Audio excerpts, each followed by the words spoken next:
नमस्कार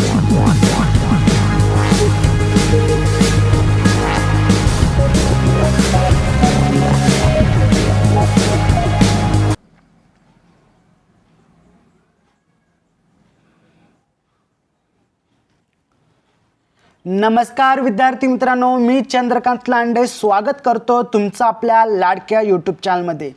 तर विद्यार्थी मित्रांनो, आज आपण अर्थशास्त्र विषयातील एक अत्यंत महत्त्वाचा टॉपिक पाहणार आहोत। विषयाचं नाव आहे, टॉपिकचं नाव आहे मागणी आणि मागणीचा सिद्धांत। हा टॉपिक तुमच्या परीक्षेसाठी खूप महत्त्वपूर्ण ठरणार आहे आणि त्यामुळे व्हिडिओ शेवटपर्यंत नक्की पहा। तर पहा, सर्वप्रथम आपण यामध्ये काय जाणून घेणार आहोत तर मागणीची व्याख्या माहीत झाल्यानंतर मागणी म्हणजे काय त्याच्याबद्दल उदाहरण आपण थोडक्यात जाणून घेणार आहोत। मागणीचा सिद्धांत काय सांगतो आणि सोपी उदाहरण, त्याचबरोबर महत्त्वाचे मुद्दे असतील, परीक्षेसाठी कोणते महत्त्वाचे प्रश्न विचारले जाऊ शकतात या टॉपिकवरती, ते आपण या ठिकाणी आज डिस्कस करणार आहोत। त्यामुळे हा टॉपिक तुमच्या परीक्षेसाठी खूप महत्त्वाचा आहे आणि त्यामुळे व्हिडिओ शेवटपर्यंत नक्की पहा। आणि व्हिडिओवरती किंवा चॅनलवरती जर नवीन आला असाल तर नक्कीच चॅनलला सबस्क्राईब करा, व्हिडिओला लाईक करा, जास्तीत जास्त हा व्हिडिओ आपल्या विद्यार्थी मित्रांना नक्की शेअर करा। आणि चला सुरुवात करूयात। तर पहा विद्यार्थी मित्रांनो, मागणी व मागणीचा सिद्धांत हा आजचा आपला टॉपिक आहे। तर विद्यार्थी मित्रांनो, जर पाहायला गेलं तर मागणी व मागणी पुरवठ्याचे नियम हा आपला विषय आहे आणि FYBA म्हणजेच फर्स्ट इयर इकॉनॉमिक्स शिकवणार आहे मी। तर चला सुरुवात करूयात। तर पहा विद्यार्थी मित्रांनो, मागणी व मागणीचा सिद्धांत। आता याच्यामध्ये सर्वप्रथम आपल्याला काय तर व्याख्या आपण जे आहे ती व्याख्या आपण जाणून घेणार आहोत। परंतु हा टॉपिक महत्त्वपूर्ण का आहे, मागणी आणि मागणीचा जो काही सिद्धांत आपण पाहणार आहोत त्याचा आपण सविस्तर थोडक्यात जाणून घेऊयात माहिती। तर पहा, माणसाला अनेक इच्छा असतात व त्या तृप्त करण्याचा तो प्रयत्न करीत असतो। म्हणजे त्या ज्या इच्छा आहेत तो पूर्ण करण्याचा तो प्रयत्न करत असतो आणि यामुळेच उपयुक्त वस्तूंची मागणी होत असते। अशा प्रकारे इच्छेमधूनच मागणी होते। परंतु इच्छा म्हणजे नुसती इच्छाच नव्हे, कारण इच्छेचे रूपांतर हे मागणीत होण्याकरता आवश्यक तो म्हणजे पैसा। आणि पैसा नुसता असून उपयोगाचा नाही, तर तो खर्च करण्याइतकी आपली तयारी देखील असणे गरजेचे आहे। आणि स्वतः जवळ समजा एक्झाम्पल जर पाहायला गेलं तर या ठिकाणी काय दिलं आहे, टेलिव्हिजन असावा अशी नुसती इच्छा असून उपयोगाचं नाही, टेलिव्हिजन घेण्याइतकी आपल्याकडं ऐपत पैसा असणे गरजेचे आहे आणि ती घेण्याची तयारी असणे यालाच आपल्याला मागणी असं म्हणता येईल। आता सोपी व्याख्या जर पाहायला गेलं तर विद्यार्थी मित्रांनो, मागणी म्हणजे काय तर मागणी म्हणजे एखाद्या वस्तूची ग्राहकाकडून ठराविक किमतीला ठराविक काळात खरेदी करण्याची इच्छा आणि क्षमता म्हणजेच काय मागणी। आता याला आपण सोप्या भाषेत कशी लक्षात ठेवू शकतो तर या ठिकाणी सोप्या भाषेत जर लक्षात ठेवायचं झालं तर या ठिकाणी फॉर्म्युला आपण पाहूयात। तर फॉर्म्युला काय आपला इच्छा, ओके, ही झाली इच्छा प्लस पैसे देण्याची क्षमता, ओके, पैसे देण्याची क्षमता प्लस मागणी, हा त्याचा फॉर्म्युला असणार आहे लक्षात ठेवण्यासाठी। काय इच्छा, पैसे देण्याची क्षमता आणि मागणी, तरच ही जी व्याख्या आहे ती पूर्ण होऊ शकते। आता उदाहरण आपण थोडक्यात समजून घेऊयात। पहा, उदाहरण आपण समजून घेऊयात। आता माझी जी डायग्राम आहे ती काही व्यवस्थित नाही, परंतु समजून घ्या। हा काय, हा आहे आपला आयफोन, ओके, आयफोन आहे। ही आयफोन घेण्याची काय आपली इच्छा आहे, आयफोन घेण्याची आपली इच्छा आहे। परंतु आयफोन घेण्याची इच्छा आहे पण तुमच्याकडे पुरेसे जे आहेत ते पैसे नाहीत, काय पुरेसे पैसे नाही आहेत, तर ही मागणी पूर्ण होईल का, नाही, तर ही मागणी पूर्ण होणार नाही। आता दुसरं उदाहरण आपण या तेच ठिकाणी पाहूयात, त्याचंच उदाहरण पाहूयात। पण जर हा आयफोन आहे आणि आयफोन घेण्यासाठी तुमच्याकडे इच्छा पण आहे आणि तुमच्याकडे पुरेसे त्याच्यासाठी पैसे पण आहे खर्च करण्याइतके, तर ही काय होईल, ही खरी मागणी होईल। म्हणून ही आपली खरी मागणी आहे। पहा पुढे, त्याकरिता स्वतःजवळ पैसा असावा लागतो व ती इच्छा तृप्त करण्याकरिता तो पैसा खर्च करण्याची तयारी असावी लागते. यावरूनच प्रभावी इच्छा म्हणजे मागणी अशी मागणी व्याख्या आपल्या ठिकाणी करता येईल आणि अशा मागणीला आर्थिक मागणी देखील आपण अशा ठिकाणी म्हणत असतो. चला पाहूयात पुढे. तर मागणीचा अर्थ आणि व्याख्या आपण या ठिकाणी थोडक्यात जाणून घेऊयात. तर या ठिकाणी आपण पहिली देखील व्याख्या पाहिली. आता या ठिकाणी दुसरी एक व्याख्या आहे, सिंपल आहे, सोपी आहे, पाहूया. गरजा म्हणजे मागणी नव्हे. काय? गरजा म्हणजे मागणी नव्हे. गरजा पूर्ण करण्याकरता जेव्हा पुरेसा पैसा असतो व तो खर्च करण्याची इच्छा असते तेव्हा मागणी निर्माण होते. काय सांगितलं विद्यार्थी मित्रांनो, या ठिकाणी नीट लक्ष द्या. गरजा म्हणजे नुसती मागणी नाही. गरजा म्हणजे नुसती मागणी नाही, तर गरजा पूर्ण करण्याकरता आपल्याकडे पुरेसा पैसा असतो आणि तो खर्च करण्याची आपली स्वतःची इच्छा असते, त्याला मागणी म्हणतो. तेव्हा मागणी निर्माण होते.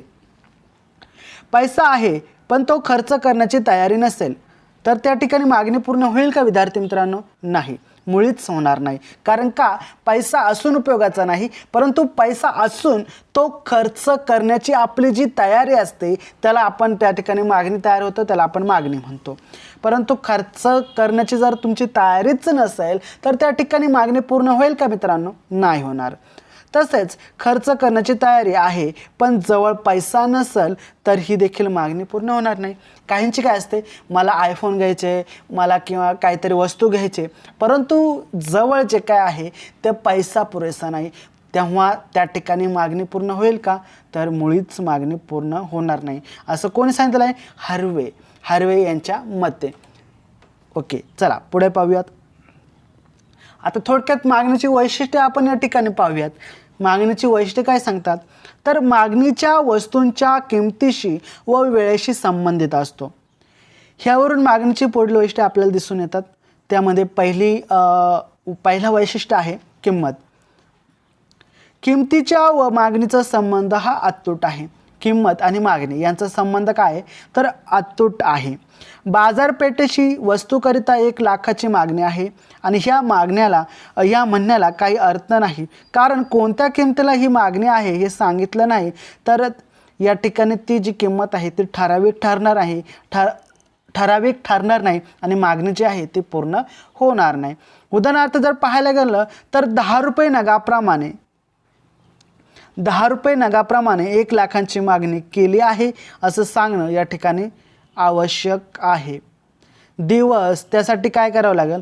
त्यासाठी दिवस, आठवडा, महिना, वर्ष अशा समस्यांशी मागणी देखील संबंधित असते. त्यामुळे हे सांगणे महत्त्वपूर्ण आहे. हे कशासाठी आहे? तर वेळेमध्ये सांगणे महत्त्वाचे आहे. आता दुसरं काय? बाजारपेठ. तिसरं महत्त्वाचं वैशिष्ट्य आहे बाजारपेठ. समजून घ्या बाजारपेठ काय आहे. मागणीचा संबंध बाजारपेठेशी सुद्धा असतो, हे लक्षात घ्या.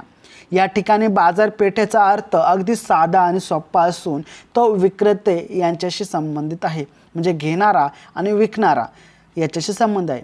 तर आता परिणाम जाणून घेऊयात. परिणाम काय? तर मागणीच्या वस्तूच्या एका विशिष्ट परिणामाशी संबंधित असतो. यावरून एका विशिष्ट वेळी एका विशिष्ट किमतीला बाजारपेठेत वस्तूच्या विशिष्ट परिणामी मागणी असते असे विधान या ठिकाणी केलेले जाते. तर पाहूयात आपण नक्की. महत्त्वपूर्ण पुढचा आहे बाजारपेठेची मागणी. पहा, बाजारपेठेची मागणी. आता सिद्धांत या ठिकाणी काय सांगतो? जेव्हा इतर सर्व गोष्टी स्थिर असतात. काय सांगितलं आहे सिद्धांतामध्ये? जेव्हा इतर गोष्टी ह्या स्थिर असतात, लक्षात ठेवा, स्थिर असतात, परंतु वस्तूची किंमत जर कमी झाली तर मागणी काय होते? वाढते. हे लक्षात ठेवा. इतर सर्व गोष्टी जर स्थिर असताना वस्तूची किंमत जर कमी